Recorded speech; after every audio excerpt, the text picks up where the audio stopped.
Insulin is really the remedy that we always needed. Even before the oral agent became available, insulin was the only thing we had for those people with juvenile or type 1 diabetes, as we call them, who lived for only average of 3 to 5 years with what's called starvation and starvation diet. Anyway, so coming to the ADA, first of all, I want to acknowledge that I will never miss the annual scientific session at the ADA year after year since 1974. And many of you I know have been at the ADA. It's a remarkable institution, the largest body for diabetes education and research for the past more than 90 years now.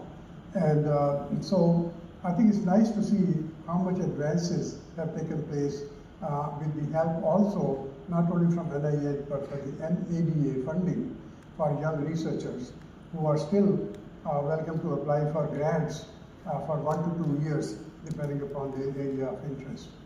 We'll be hearing a lot more about the ADA in a short video very briefly, but please think about joining the ADA activities, and it's a wonderful experience as we all have experienced. So with that, I'll stop my brief remarks, and I think we're going to hear a video from the current president of the ADA. Thank you very much. Researchers to discuss the latest update in diabetes science and care. The 84th annual scientific sessions offered a balance of programming distributed among symposia, oral presentations, debates, late-breaking clinical trials, and poster sessions. I want to thank you for taking the time to join us for this Diabetes Association taking place June 20th through June 23rd, 2025.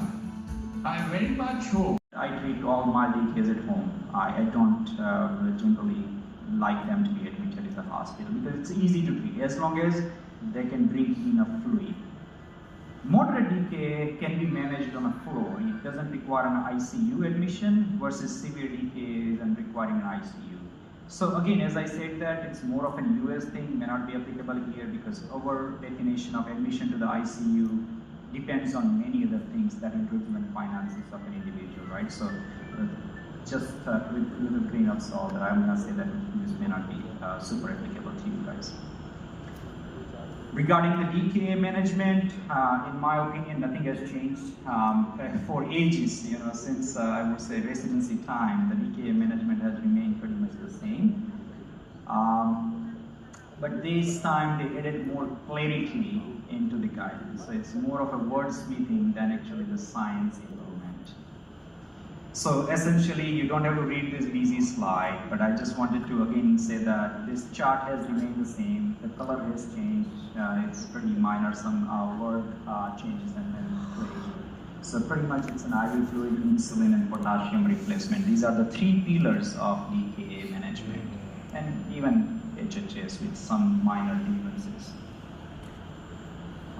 Fluid, now in this guidance, they did mention that we do not have enough randomized controlled trials to really suggest that the crystalloid versus the normal saline, which one is better. So this is something that we need more data in future. So in the United States, because of the ease of an availability of normal saline, most hospital protocols use the normal saline. Insulin, again, it's a pretty similar mild, low dose, 1 per kilogram, and they give it as an IV. Still, it meets the criteria for changing to subcutaneous. If the glucose is now trending down below 250, you're going to add dextrose to that. Again, those are pretty much the similar. Potassium, you're going to replace that unless the person has chronic kidney disease with a high potassium level. Otherwise, you're going to replace that in pretty much everybody. You don't want to do bicarb and phosphate. Again, we learned that from the past that it's not a good thing to do it because it doesn't improve the outcomes. On the contrary, it actually worsens the outcomes for individuals. Now, a little bit of a new thing in this consensus that emphasizes, which I think it's very appropriate, is how to make sure that we are transitioning someone from an IV insulin to sub-Q insulin, and also having a plan for a discharge, making sure that we are preventing the recurrent admissions, okay? Because every single admission in the hospital is going to cost a lot of money to payers, and so preventing those recurrent DKAs are the key. So here again, a couple of principles remains the same. Make sure when you are transitioning from an IV to sub-Q insulin, you are doing subcutaneous at least about 1 to 2 hours prior to discontinuing IV, otherwise you're going to get a hyperglycemia again. Make sure it's a 24-hour insulin coverage, starting both sub-Q long-acting. That's something that I think there is some other opportunities that this guidance should have provided more clarity about starting a long-acting insulin, but that's something I think I'm hoping that in future it will get more clear.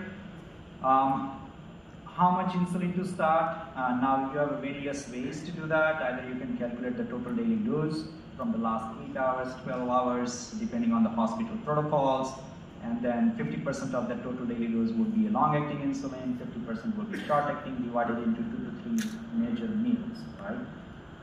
I personally don't prefer, I prefer if someone is diagnosed with already type 1 or type 2 diabetes, is to either use their pre-DKA regimen or starting with a weight-based approach, because when you do an insulin treatment in the hospital, most people require a higher amount of the insulin because of the glucotoxicity.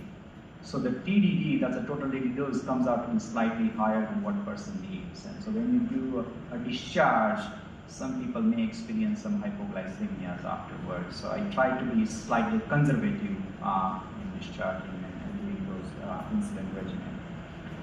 The couple of things that this guidance does mention, that like for example, do not initiate the SGLT2 inhibitors during hospitalization. I 100% agree. At the same time, I think I feel like comfortable that during discharge, if patients with type 2 diabetes, heart failures, renal failure, strong indication for SGLT2, we can plan for reinitiating SGLT2 inhibitor, either at the discharge or at the follow-up visits with the primary care or endocrinologist. Non-insulin agents are not recommended in type 1 diabetes, so during hospitalization, I 100% agree, but I think after or at the time of discharge, my personal opinion is that it's okay to continue with GLP or SGLT if they are already on that part, if they are educated enough to make sure that they understand about the benefits and the risk of those off-label medications. These are not on-label medications, these are off-label medications. So again, nothing is perfect, as I said earlier. So this guidance did mention a lot of things that we don't know at this moment. So we are hoping that in the future we will have more research around this area, and this guidance will be updated based on the results from those future research. And one of that is I already mentioned, what is the optimal way of fluid replacement, what type of a fluid, crystalloid versus normal saline. I think we need more data around that. HHS management, as I said, that despite high mortality, we haven't done really good research or randomized trial in this area. So those clinical trials are highly encouraged. CGM-based glucose and ketone monitoring. So CGM use is very common in people with type 1 and type 2 on insulin therapy in the United States. It is actually standard of care, recommended by American Diabetes Association standard of care. So again, I think Dr. Lowong does have a talk about the in-hospital use of certain medications and devices. All have been currently responsible for heart failure with preserved ejection fraction. Now let's come back to the diabetes. Now this is a very fascinating data, and if you look at this publication, it was published in 2012 in Diabetologia. When this paper was published, we were taken aback to know that there is this entity in people with type 2 diabetes, and if you look at the prevalence of unknown heart failure with preserved ejection fraction or reduced ejection fraction, this is data from 581 individuals who were more than 60 years of age with type 2 diabetes. Now if you look at the prevalence of both reduced and the preserved ejection fraction heart failure, it is surprising to see that heart failure with preserved ejection fraction is nearly several folds higher look at it differs age-wise, and as you can see, as the age progresses from 60 to 70 to 80, the prevalence of heart failure with preserved ejection fraction is absolutely going haywire compared to reduced ejection fraction. And you can see 3 to 4 times higher prevalence of heart failure with preserved ejection fraction compared to reduced ejection fraction. So this data suggests that nearly 1 in 4 people with type 2 diabetes who are more than 60 years of age with a previously unknown type of heart failure may be harboring heart failure with preserved ejection fraction. So that's the importance of this entity called preserved ejection fraction heart failure. Now, why it is important to diagnose heart failure with preserved ejection fraction is because from the fact that they are going to die much earlier, regardless of the cause of death, be it a cardiovascular death or be it any cause death. The people with preserved ejection fraction is likely to die more than people with heart failure with reduced ejection fraction. This is a very paradoxical data. The common sense suggests that people with a reduced ejection fraction would die earlier than people with heart failure with preserved ejection fraction. But if you look at the data, that's amazing and rather paradoxical that they would tend to die earlier than people with heart failure with reduced ejection fraction.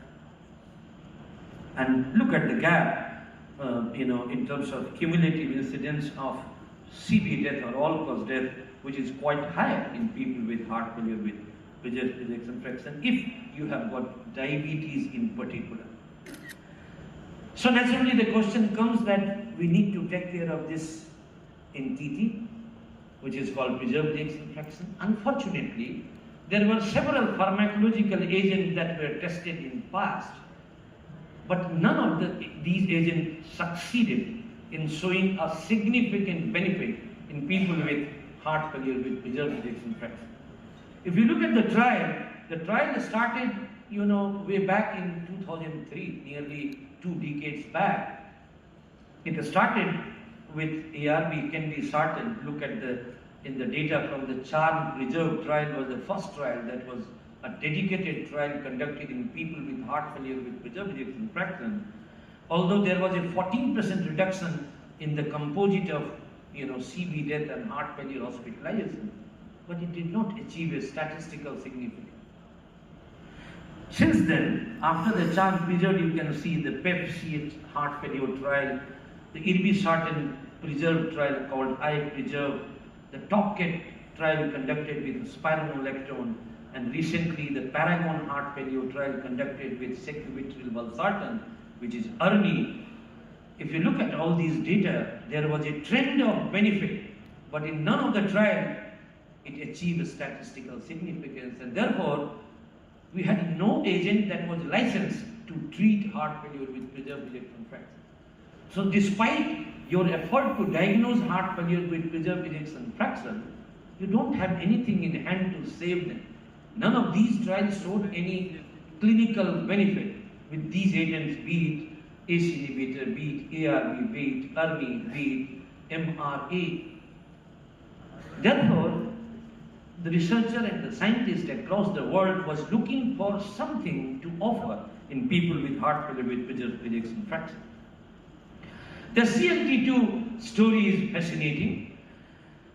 We all learned this slide. This was a meta-analysis done in 2018 that looked for the data from CV outcome trials conducted with a CLT2 inhibitor, and when we look at whether a CLT2 inhibitor had a potential to prevent heart failure hospitalization in people with type 2 diabetes with high cardiovascular risk, we could demonstrate that a SGLT2 inhibitor has a potential to prevent heart failure hospitalization regardless of background cardiovascular disease. So it's not only in people with type 2 diabetes with established cardiovascular disease, but in people with type 2 diabetes even without cardiovascular risk. So you can see this data from CV outcome trial. For an anti-diabetes drug to have a potential to prevent heart failure hospitalization regardless of baseline cardiovascular disease. However, the caveat of these findings is we didn't know that which kind of heart failure these patients had, because these trials were primarily a cardiovascular safety outcome trial, and in these trials only 10 to 11% patients had a history of heart failure, and that was also not exactly defined what kind of heart failure was there in these 10 to 11% of population in these CV outcome trial. So although we knew that SGLT2 has a potential to prevent heart failure hospitalization, but we didn't know which kind of heart failure was benefited with SGLT2 inhibitor. Similarly, if you look at the real world studies, and this meta-analysis we conducted in 2019, based on all large real world study conducted with SGLT2 inhibitor, and you can see the number of patients included in this meta-analysis of 8 real world studies was more than 15 lakhs. Intervention. AI with the patterns of your patients with EMR across the months or years can tell you what this patient is going towards, so you could pick up those issues early and treat accordingly. And the most important of all, we will have ethical precision, where it will help us in balancing with ethical decision making, ensuring that the patient care is taken at its best. So some of the models, those are there in 2024, which are already being used at Harvard, at Boston, and other places across the globe, are the IBM Watson Health, ADA Health, Google Health, Informatica, and Zebra Medical Vision. Now, these apps are not yet available for public, as in for all the doctors. These are only doctors researching the AI. What is available with us are the AI clinical notes assistant. There are 2 types of assistant. Either you keep it on when the program is on. For example, right now my AI clone is on. My AI clone is listening what is happening, what I'm talking. My AI clone knows where am I, who's my chairperson, the chairperson got changed. And we learn in different way. PPTs to be made by GPT is a complete different session for us actually. But Gamma.app.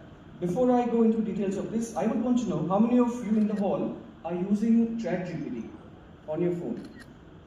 Okay. That fulfills the dream and the very rationale of keeping this topic for the best of ADA, because even if you don't know anything, we will learn today a lot of things about how do we do that. There are various ways that AI can help you to build PPTs. This PPT was built by AI itself. As I said, there are 3 things that are happening in this hall right now. I am here, my AI clone is active, it is listening to us, what's happening, and the PPT made by the AI itself. I was told to concentrate more on diabetes, so we'll talk about some hypos, diabetic retinopathy, how lifestyle modification AI will help you, and what is time in range, and we will take it from there. For those of you, I was very happy that in the previous 2 sessions, a lot of people asked clinical questions. If you have these type of questions, there is an AI app which is called as Elicit, E-L-I-C-I-T, which will give you 4 major papers completely free to read. If you want to have a higher version of that, that's the paid version, it will give you 8 papers. So Elicit is one of the things, those who are research minded or those who have a research question, those who want to practice experience plus evidence-based medicine, this is how you would take it from there. ChatGPT was developed by a company called as OpenAI.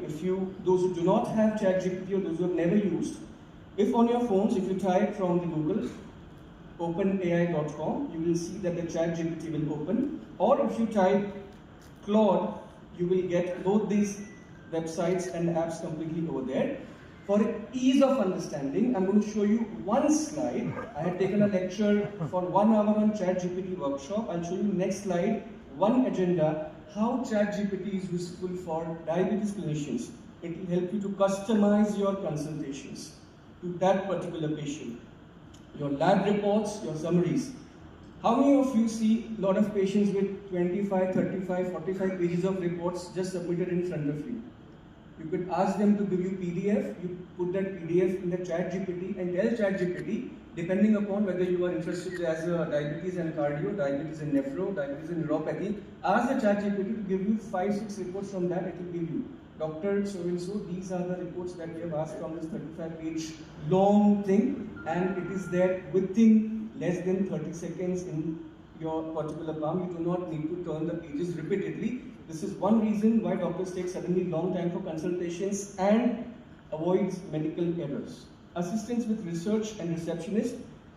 I have two types of receptionists, two people, those who sit on the table, and one receptionist which is AI oriented, which helps the patients to navigate from reception to lab, to fundus machine, to foot lab, to human lab, to consulting room, to physiotherapy and others. And believe me, it has reduced a lot of time. It has not taken the human touch from us, but it has augmented the human intelligence with us. With the use, you can look at the trends of treatment, personalize, individualize, guidance on medication. Supposing you still want to know what are the drug interactions, you could absolutely ask, it will give you. There are various special types of GPTs, those are available with which you can check those. Presentation, whether it's for patient education, whether it's for a seminar, whether it's for this type of seminar. As I said, these slides were made by ChatGPT itself, and you can develop a lot of training modules for your patient. You can group them, as I said, neuropathy with diabetes, cardiac with diabetes, multimorbidities, polyvascular disease, whichever way you would want to think into. Now, can anybody tell me what is the most important thing to use artificial intelligence? Anybody? Best prize goes whoever answers this. What is one thing that is required to use artificial intelligence? And that is called as, be louder please. Keyword. That is called as prompt. P-R-O-M-P-T, and prompt engineering is the new buzzword. And that is what we need to learn. If we know to apply prompt properly, your AI will never go wrong in giving the right answer. For example, in the Google, if you type, I am having headache, so what do I have? Google will tell you brain cancer. Now that's 100% wrong. Similarly, if we've not learned how to ask the AI the right question, that's where we go into trouble. Now I have made it very easy in the next slide how prompts are to be taken. You need to tell the AI what task you want to do, the context or the background. So like for example, I had given a prompt that my audience is all top physicians across India and North India, those coming for the best of ADA.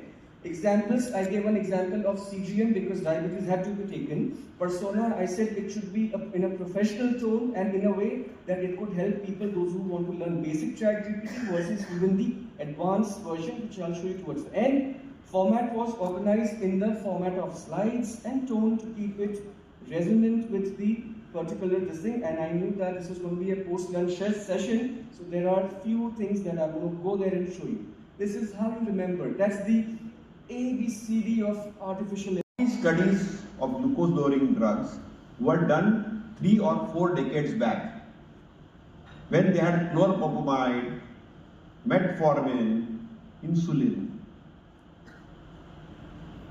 They didn't have cutting-edge drugs like SGLT2 inhibitors.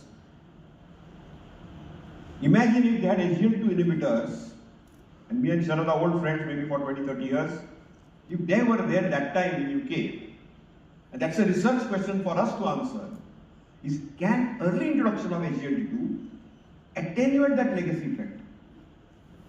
That's an open question. We have some evidence directly, but we don't have comprehensive evidence of that.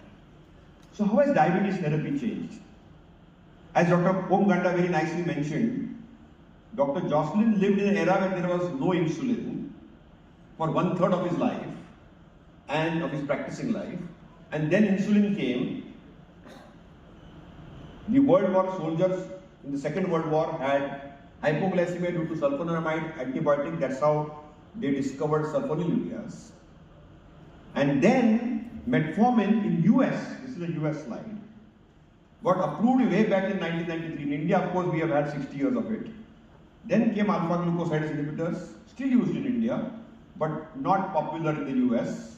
Rapid acting insulin, basal insulin, glitazones, linides, GLP-1 receptor agents, pramlintide, which may come back again through a GIP, GLP-1 pathway, gliptins, bromogliptin came in, went out, covalcevilam came in, came out, and then SGLT2 inhibitors.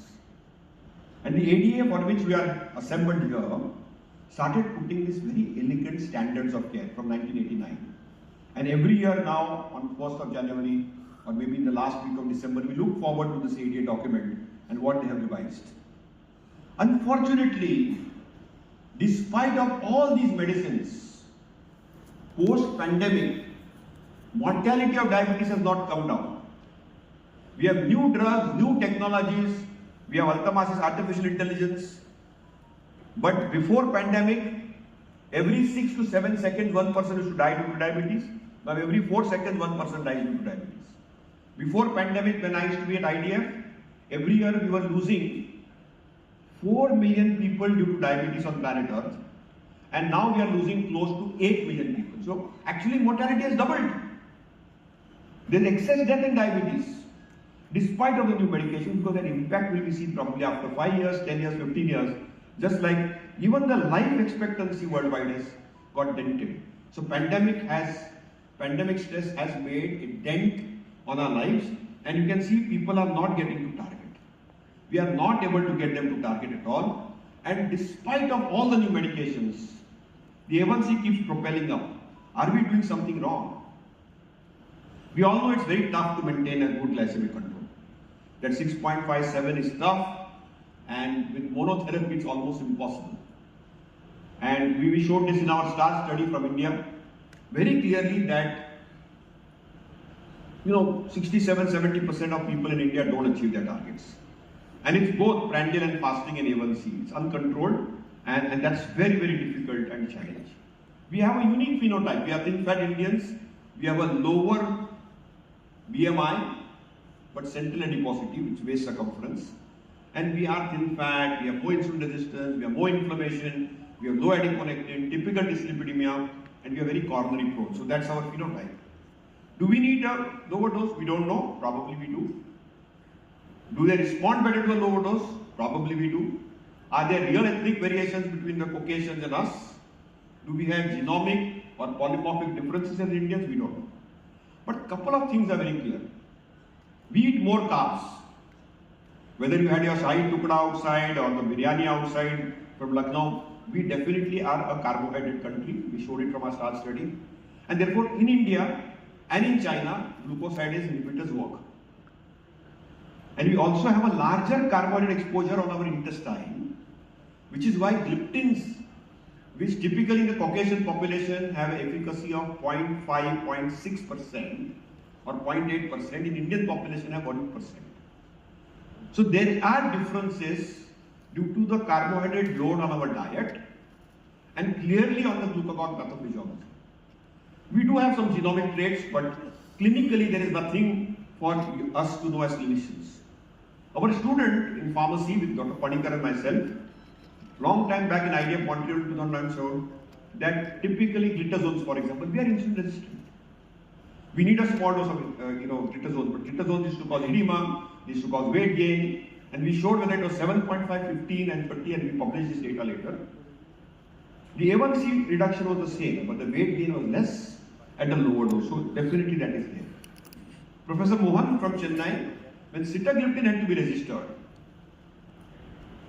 the phase 3 trial which was done by the DCG of India showed that Indians dropped A1C to 1.36.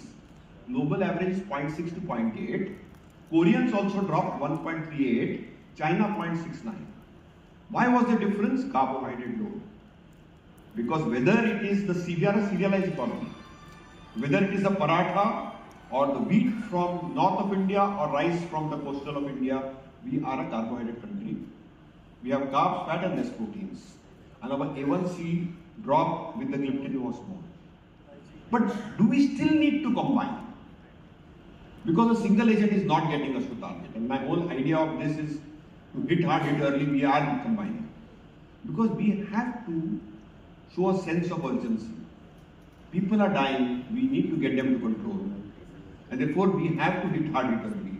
We probably need a combination. Myself and Dr. Panikar, we have been closely working together, and we believe that single, dual, triple agents and getting them to control is very clear. We need the right patient profile. We need to combine drugs with complementary mechanisms of actions.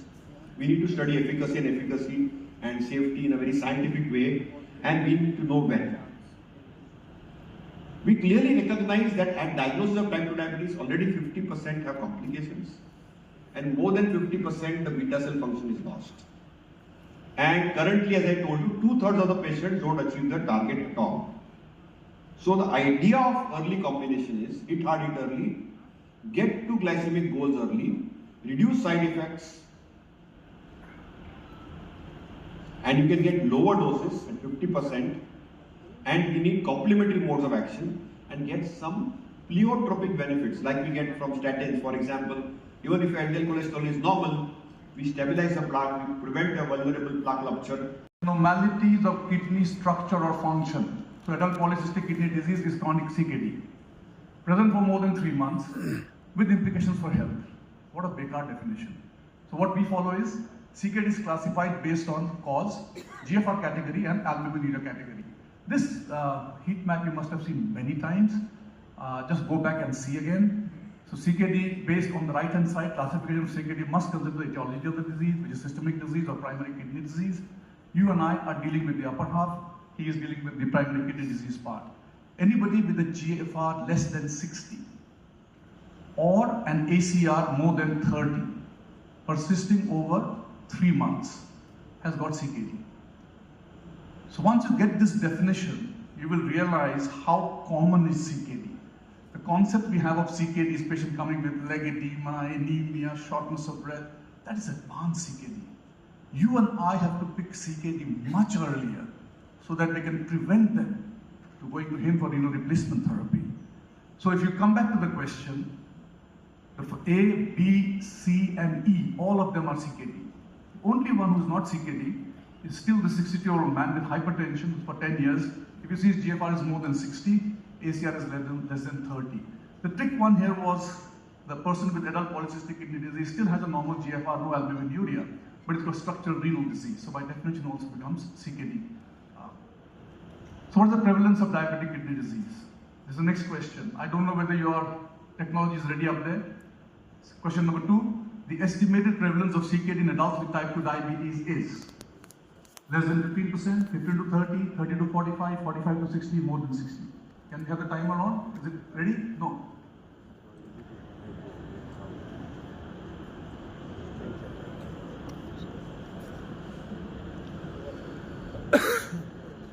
Shall I move on? Okay. So, if you see, look at the right hand side, an estimated 160 million people worldwide in 2019 were estimated to have CKD. Affects almost 40% of individuals with diabetes. Looks a huge number, isn't it? The leading cause of end-stage kidney disease worldwide. In 2017, 50% of all people with end-stage kidney disease in the USA had diabetes recorded as a primary etiology. And if you come to India, look at the right-hand side, out of 100 million, I was told to be 101 million type 2 diabetics now, about 37 million, which comes to a prevalence of around 40 to 45%. So the answer to that question was something to the tune of 30 to 40 to 45% of people with type 2 diabetes have CKD. So when you go to your clinic tomorrow, not tomorrow, tomorrow is Sunday, day after tomorrow, just see, every 20 patients you see, 8 of them will have CKD, probably which you and I miss in our clinic. What are the consequences of DKD? DKD is bad news. CKD in a type 2 diabetes is bad news. We heard since morning how diabetes is bad, how it reduces life expectancy. But on top of that, if a person with type 2 diabetes has CKD, it's quite bad. If you see somebody who's got no diabetes, no CKD on the left, and on the extreme right, somebody's got CKD and type 2 diabetes, look at the risk of death due to cardiovascular related causes. Almost 6 times higher. Now when we say UACR, we say 30 and above is abnormal. Look at the graph carefully on the left hand side. Look at the UACR at 5. At 5, if you see, the hazard ratio for CVD mortality has already started to climb. At 30, it's already 1.8 times. But conventionally, we say more than 30 is microalbuminuria, A2, proteinuria. But even at 5 micrograms per milligram of ACR, already the mortality of cardiovascular disease is increasing. And if you look at eGFR, we are defining it at less than 60. I don't know why, we can have a discussion later on with Chairperson, sir. But if you can see, at already from 75 to 60, already your cardiovascular mortality has gone up from 1.2 to 1.5 times. By the time they are 60, the cardiovascular mortality goes up 1.5 times. Most people with diabetes, with CKD, die a cardiovascular death. People progressing on to have renal replacement therapy, hemodialysis, renal transplant, they are lesser. Many of these poor people with diabetes who we have missed, they have missed the boat, they have a cardiovascular death. That's why we need to prevent a cardiovascular event in them. So worsening of eGFR as well as albuminuria levels represent worsening prognosis of cardiovascular renal event, which is but a no-brainer.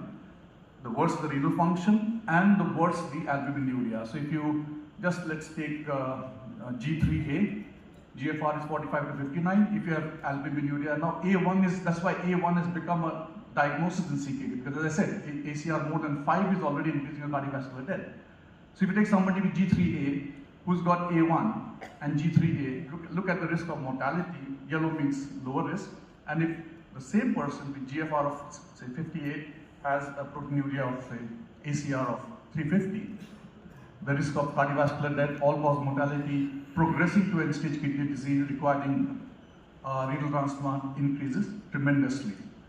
Same thing, it's hard to get all this across in a very short period of time. My whole purpose is to show this slide is to generate interest.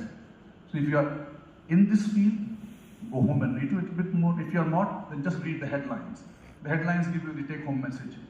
So if you take cardiovascular mortality, somebody who's got an eGFR, let's say 60 to 80, and has got ACR of less than 10, let's take that as a reference, 90 to 140 less than 1, and if you come absolutely low down on the right hand side, eGFR is less than 15 and proteinuria is more than 1 gram, ACR, the risk hazard ratio is 8.2 times.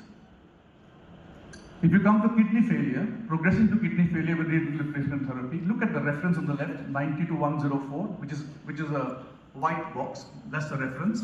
And if you come to somebody who's got eGFR less than 15 and more than 1 gram proteinuria, look at the risk of progressing to end-stage kidney disease requiring renal replacement therapy, 2,547 times. If you talk about heart failure, you heard so much about preserved ejection fraction and reduced ejection fraction.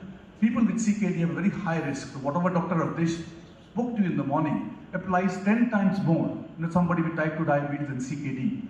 And look at the reference, 90 to 140, ACR less than 10, if that's reference value, go down, eGFR less than 50, he's got end-stage kidney disease with proteinuria of 1 gram, almost 10 times high risk of heart failure, and at the same way, risk of hospitalization goes up to 3 to 4 times. So the purpose of these 4-5 slides was to tell you CKD is bad news, bad news, bad news, as many times as you can say that. How to screen for DKD? Seems very, very simple. Unfortunately, it's not done. All of you will listen to this, must have listened to this 100 times before. And I'm not talking about India, I'm talking about US. Calculating a simple eGFR and an ACR which has to be done is not done. It's not by you and me. We are specialists, we are in tertiary level hospitals, but majority of your type 2 diabetic patients are seen by primary care physicians, not by the 4 of us in the dais. We see the end stage. How do you screen? So I don't know if your technology is up again. Which one of the following statements is incorrect with respect to screening for DKD? SS eGFR, SS ACR, start screening for DKD 5 years after the onset of type 2 diabetes mellitus. Repeat the measurements for eGFR, ACR after 3 months. The annual frequency of monitoring depends upon the eGFR and the magnitude of ACR.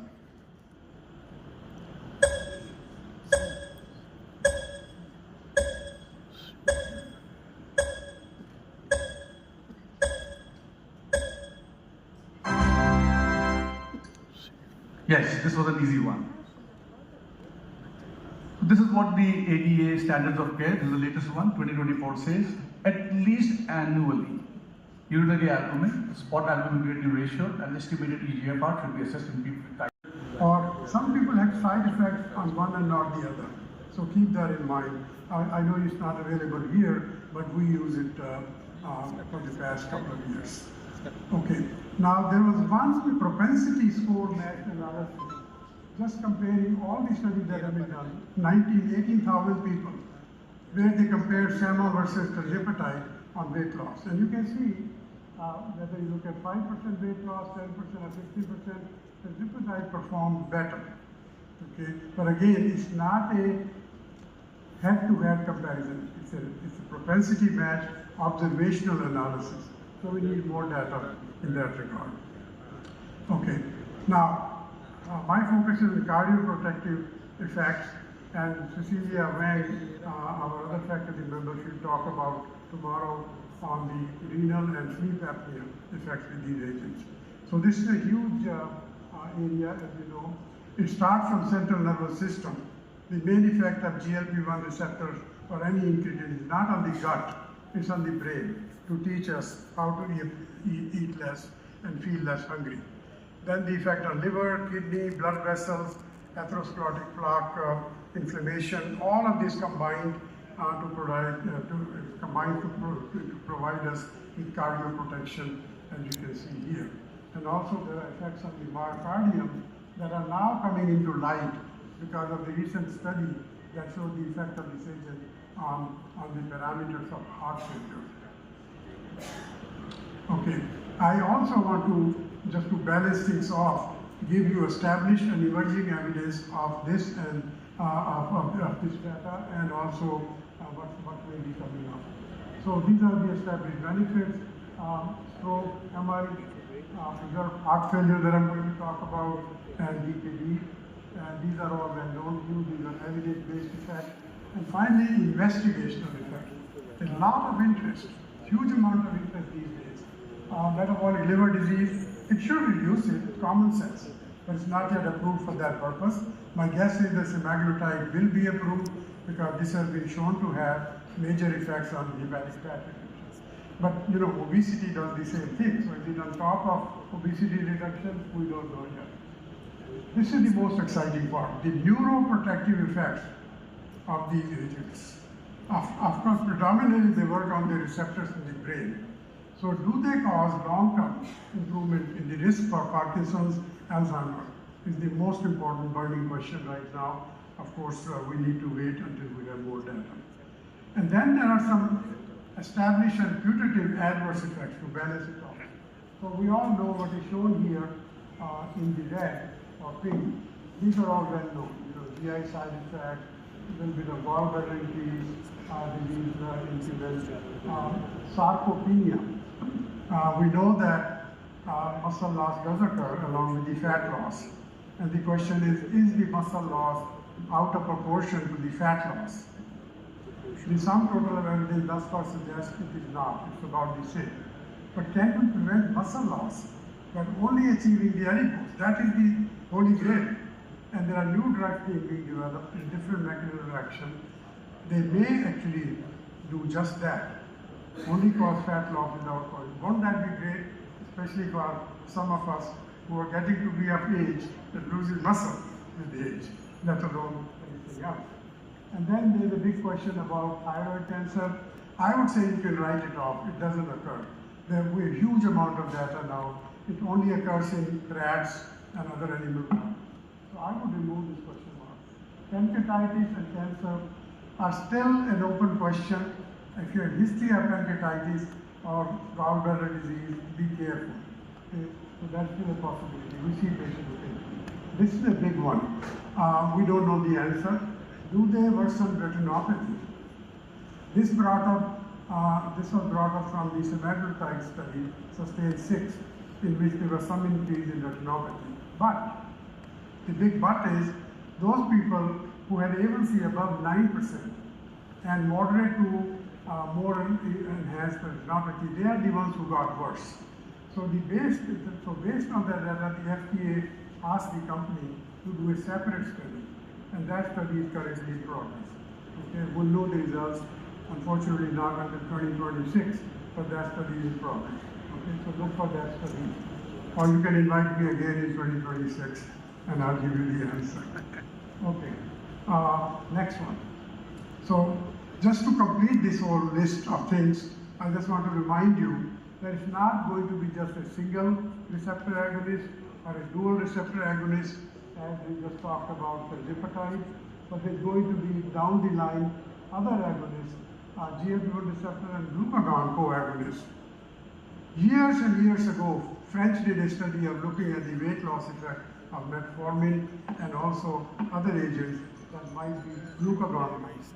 So this is still in progress. Number of drugs, survodutide in particular, for substantial weight loss. And finally, besides the tirzepatide, which is a dual agonist, They're going to be triple and even quadruple agonists of all these agents. So this field is still rapidly in progress. And as you know, just yesterday there was an award given to 3 different scientists who developed this science, basically the NASCAR award, which can be a precursor of Nobel Prize. All right. You heard a little bit about this. This is a meta-analysis of all the cardiovascular outcome trials. Keep in mind that these agents are particularly suited to reduce atherosclerotic cardiovascular events long term. So to make the long story short, these are 6-7 different GLP-1 trials, 12% reduction in the major cardiovascular outcome trials, the 3-point base. In addition, cardiovascular death reduced by 12%. These are all highly significant.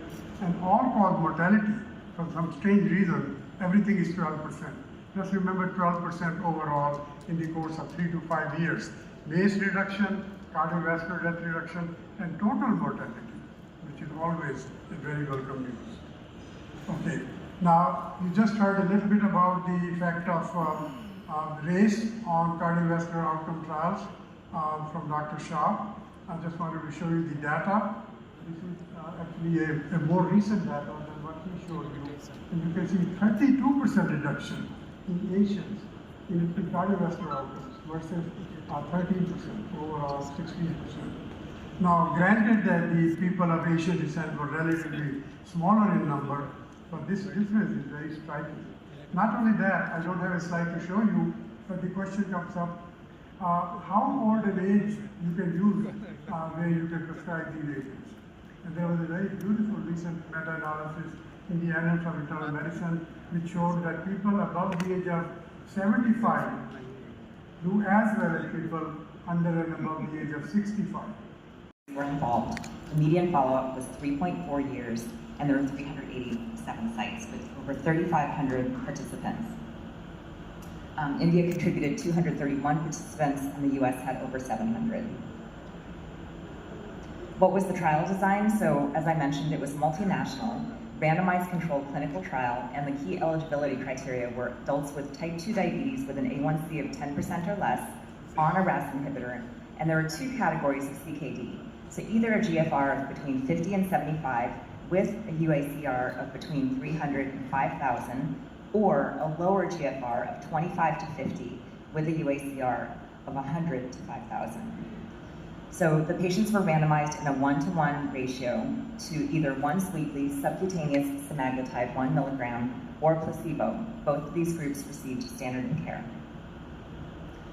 So there was actually a pre-specified interim analysis once 2/3 of the total events were achieved, and the DSMB, or the Data Safety and Monitoring Board, decided that recommended early trial cessation because the trial achieved superiority in the primary outcome. So this is incredibly unusual because usually when the DSMB stops a trial or recommends stopping a trial, it's because of safety issues.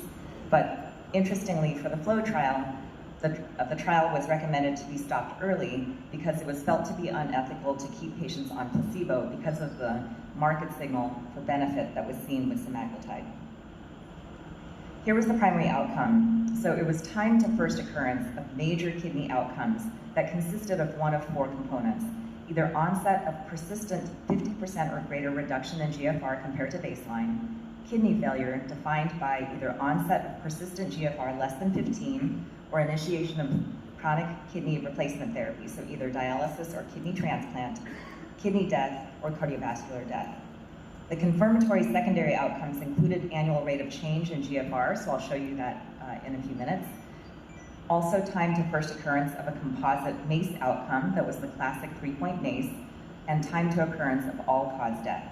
There are a number of other supportive secondary outcomes, including time to occurrence for each of the components of the primary composite outcome and the confirmatory secondary MACE outcome, and limb outcomes, and some other changes.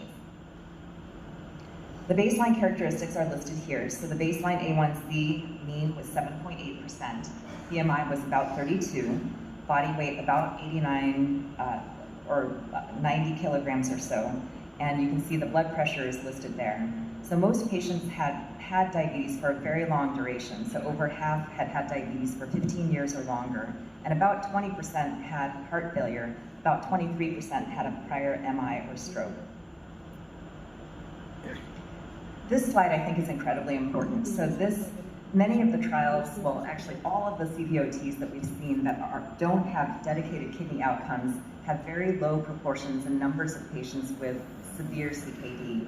So in the FLOW trial, over 90% of patients had either high risk or very high risk CKD as listed here. So these numbers are the numbers of patients, and in the parentheses are the percentages.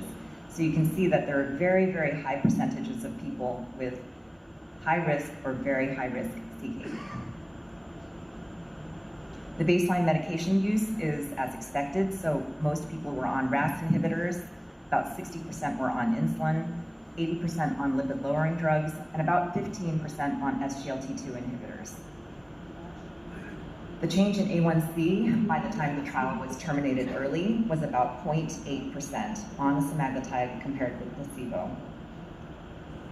The GI disorders that led to permanent treatment discontinuation were as expected with semaglutide, so either nausea, diarrhea, smaller proportions of vomiting, acute pancreatitis, and constipation. Severe hypoglycemia didn't really have a signal for being greater in the semaglutide group. And here's the bottom line. So the composite kidney outcome was markedly decreased on semaglutide compared to placebo. So you can see that there's an absolute risk reduction of 4.5% and a relative risk reduction of 24%, which was highly significant. The number needed to treat at 2 years was 37, and at 3 years was 20. You can see that all the different components of the primary outcome all fell on the correct side of this line, so they all favored semaglutide. We can see that the confidence intervals for kidney death are extremely wide, but still fall on the correct side. There are very few cases of kidney death. Looking at the total GFR slope, which was a confirmatory secondary outcome, we can see that there was actually stabilization of the GFR for the first year or so on semaglutide, and then the slope was slightly less than the patients on placebo. So the annual rate of change was 2.19 on semaglutide and minus 3.36 on placebo. So that difference was 1.16. In terms of the 3-point MACE outcome, which was the confirmatory secondary outcome, there was an absolute risk difference of 2.4% and the relative risk reduction of 18%. All-cause mortality was also reduced on semaglutide with an absolute risk reduction of 3% and a relative risk reduction of 20%. So I think in summary, what the FLOW trial told us was that it reached its primary outcome and the trial was terminated early because the semaglutide was so beneficial. The time to first composite kidney event, that risk was reduced by 24%, annual rate of change of the GFR was reduced, and the risk of MACE and all-cause mortality were also reduced significantly. So now I'll move on to the SURMOUNT OSA trials. So this was actually 2 different trials that were combined. So there were 2, and actually I don't know why these are not showing up. So somehow these don't show up. So, so the trial design doesn't show up. So study 1 included adults with type 2 diabetes not on positive airway pressure therapy, and study 2 involved patients on throughout life. I repeat that, 70%. I'm not saying it is the only factor that controls our body weight, but considering the number, it is the dominant factor that controls our body weight. What happens in people with obesity, their genetic predisposition works against them. How? Well, their genetic predisposition works in the parts of the brain here, including mostly those 2 areas in yellow, the hypothalamus and the brainstem, that control our body weight. How do they control our body weight? They regulate how hungry we are, how full we are when we eat, and what our energy expenditure is. So what these mutations in those genetic,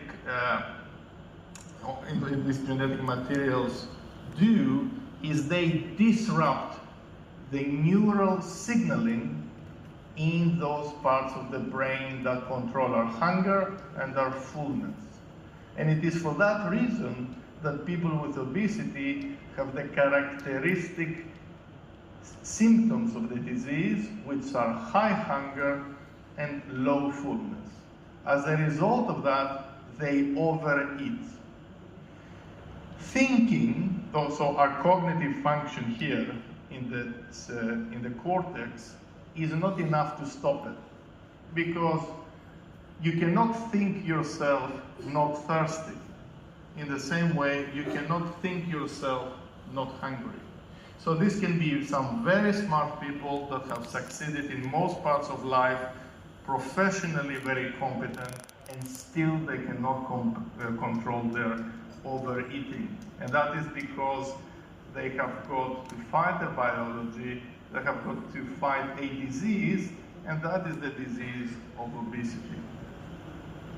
So if we are going to make any progress in treating this disease, we need to not only address environmental factors, preventative measures, etc., but we also need to target the biology.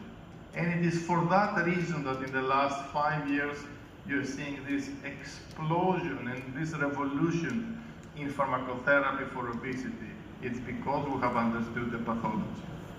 So the question that was asked of me after this introduction was to say, to give you some suggestions as to who we should prioritize for those treatments. Now you're going to tell me that there are significant supply issues, and that's one of the reasons why we should prioritize. That is correct, but the supply issues are a temporary problem. The supply issue will be sorted. Say we had a lot of those medications and supply was not the problem. The question is usually the cost. Who would we treat? And the way that we approach this now, the way we approach the assessment of people with obesity is very much in the same way we approach cancer.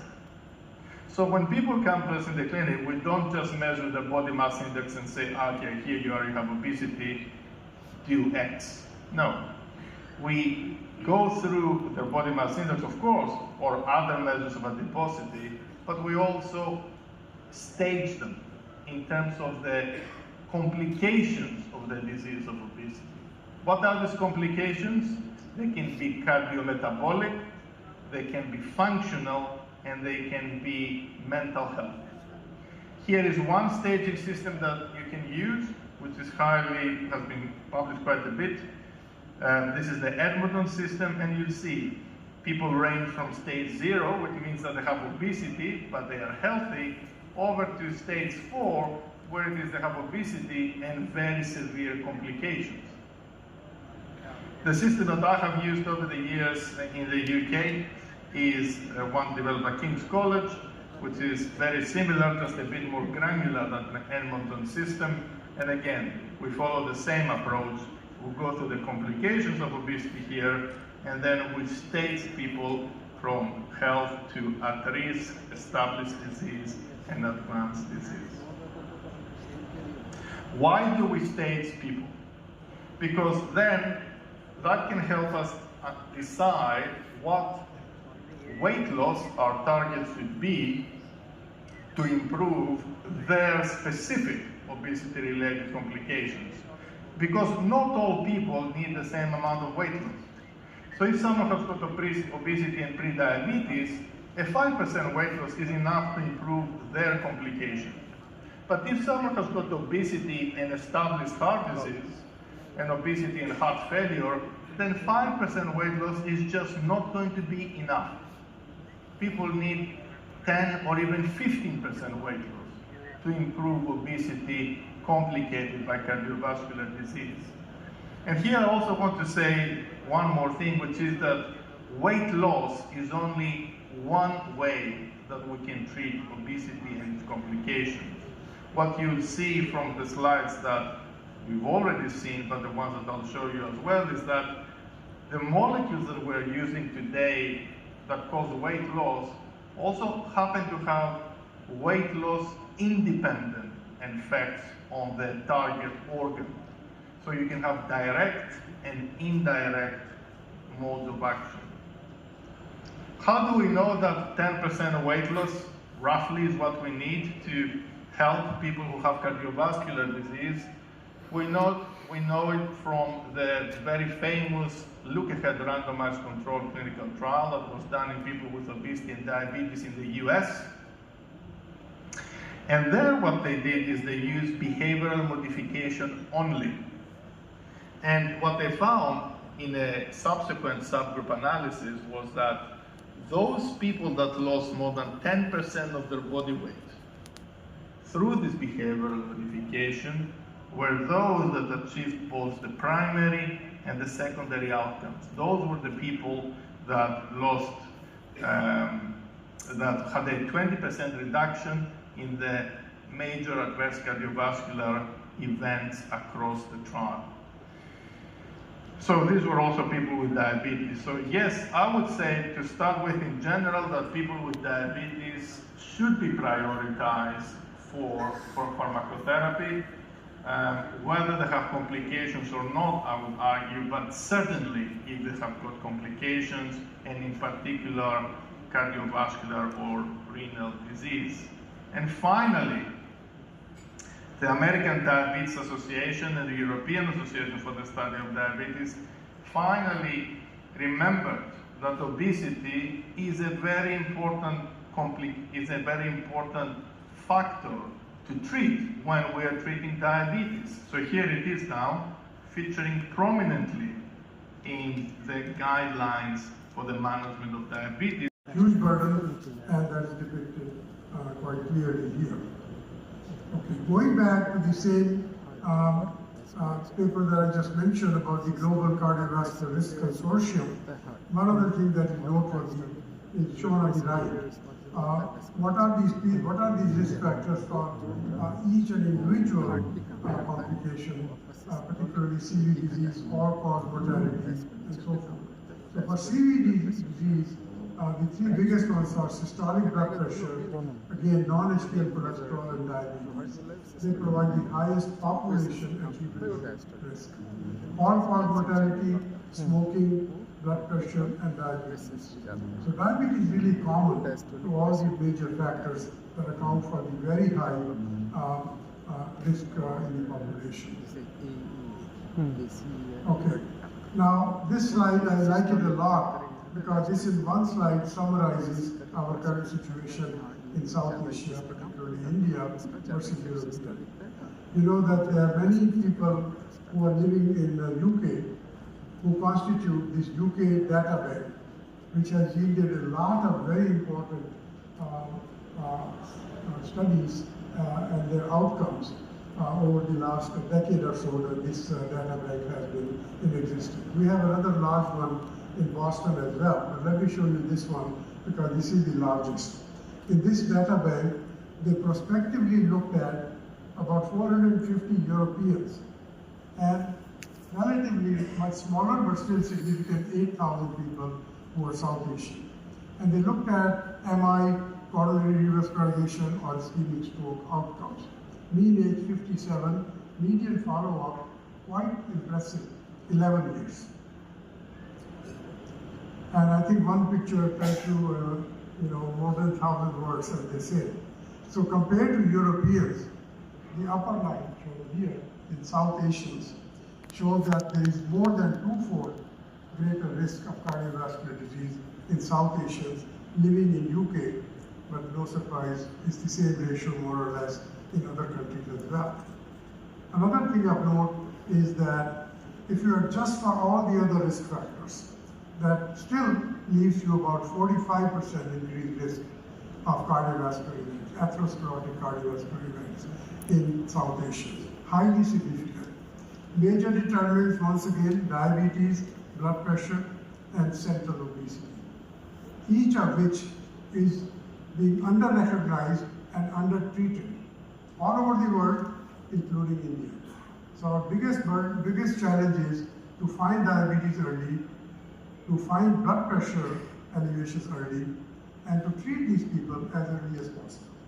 We discussed yesterday things like data from DCCT, now EDIC, and UK prospective diabetes study, that early treatment means better long-term outcome, even though that early treatment doesn't remain so intensive later on, the so-called legacy effect, or metabolic memory. So somehow our mitochondria sense the damage caused by glycemia. They're affected to the point where they remember the injury that has occurred, leading to long-term issues. I will present two short case scenarios, some of which were covered. Some of these details were covered yesterday, but let's see what you think at this point. A 60-year-old woman has severe obesity, hypertension for more than 20 years, and she was diagnosed with type 2 diabetes about 10 years ago. She recently developed worsening dyspnea after walking less than 1 kilometer. There is no history of MI or stroke. You order a cardiac ultrasound, and her LV ejection fraction is normal. You suspect she may have heart failure with preserved ejection fraction according to her symptoms. So which of the following definition is consistent with the definition of heart failure with preserved ejection fraction? So I think this is a kind of recap of yesterday's talk that we had on this entity. Please vote. Is it defined as more than 40%, more than 45%, more than 50%, or more than 60%? Definition of heart failure with preserved ejection fraction.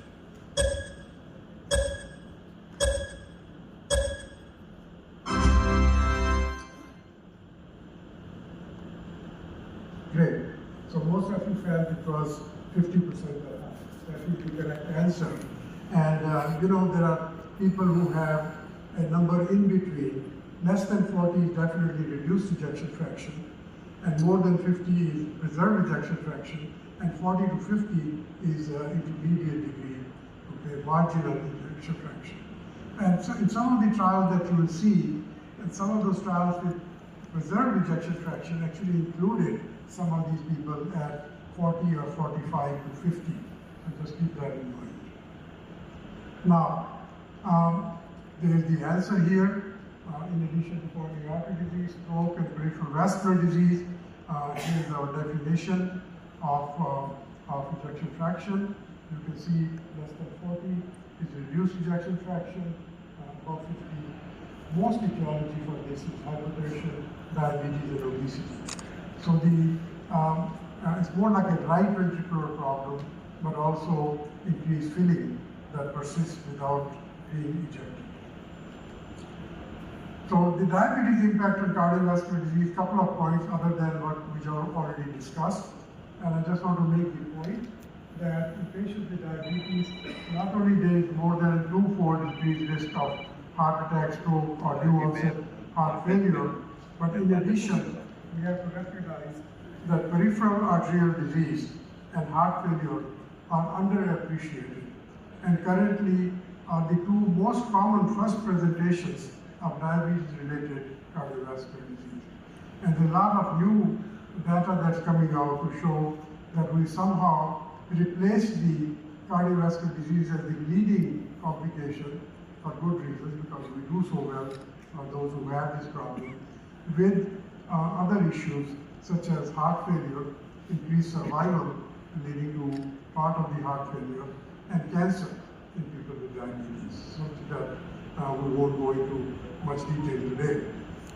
Life expectancy, mortality, and hospitalization trends in type 2 diabetes. There are several studies now that suggest that it doesn't matter what kind of heart failure you have. This is the median survival stratified by age according to heart failure, shown over there. So once again, just focus on the right side. You can see the ischemic heart disease hospitalization burden has gone down because of our approach to various risk factors and keeping patients from coming to the hospital. But heart failure hospitalization, on the other hand, has gone down only slightly and remains really unchanged pretty much in the past 20 years or so. Now, there's a Lipid Association of India, and they have also pointed out recently based on the data that have been collected, that in India, not only there is increased burden of cardiovascular disease, but most of the people in primary prevention are at high risk or very high risk, defined by the usual criteria. So about 40% of those who have coronary artery disease have high risk. Those who have increased risk of heart disease have at a high risk level, and the rest, 60%, are at very high risk level. So this is obviously of great concern. This is the prevalence of heart failure in Indians with diabetes, which continues to be a huge burden, and that's depicted quite clearly here. Okay, going back to the same paper that I just mentioned about the Global Cardiovascular Risk Consortium, one of the things that is noteworthy is shown on the right. What are these risk factors for each and individual complication, particularly CV disease, all-cause mortality, and so forth. So for CV disease, the three biggest ones are systolic blood pressure, again non-HDL cholesterol and diabetes. They provide the highest population and treatment risk. All-cause mortality, smoking, blood pressure, and diabetes. So diabetes is really common to all the major factors that account for the very high risk in the population. Okay. Now this slide, I like it a lot because this is one slide. Were involved. The median follow-up was 3.4 years, and there were 387 sites with over 3,500 participants. India contributed 231 participants, and the US had over 700. What was the trial design? So, as I mentioned, it was multinational, randomized controlled clinical trial, and the key eligibility criteria were adults with type 2 diabetes with an A1C of 10% or less, on a RAS inhibitor, and there were two categories of CKD. So either a GFR of between 50 and 75 with a UACR of between 300 and 5,000, or a lower GFR of 25 to 50 with a UACR of 100 to 5,000. So the patients were randomized in a 1-to-1 ratio to either once weekly subcutaneous semaglutide 1 milligram or placebo. Both of these groups received standard of care. So there was actually a pre-specified interim analysis once